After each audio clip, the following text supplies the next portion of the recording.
Many of us struggle to pray 5 times a day. Let's be honest. Many of us struggle to pray 5 times a day.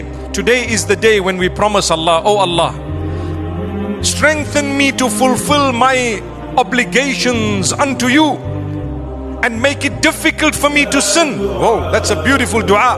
Oh Allah, make it easy for me to fulfill my obligations unto you.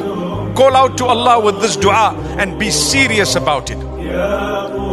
When you say, oh Allah, help me to find a spouse, what do? You open your eyes and you look, don't you? You make an effort. Am I right? Subhanallah, that one we understand. But when we ask Allah to make it easy for us to fulfill our obligations unto Him, shouldn't we also be energized to fulfill it? Make an effort. Don't just say, oh, you know what, I made a dua to Allah to make it easy for me to get up for salah, but He didn't wake me up.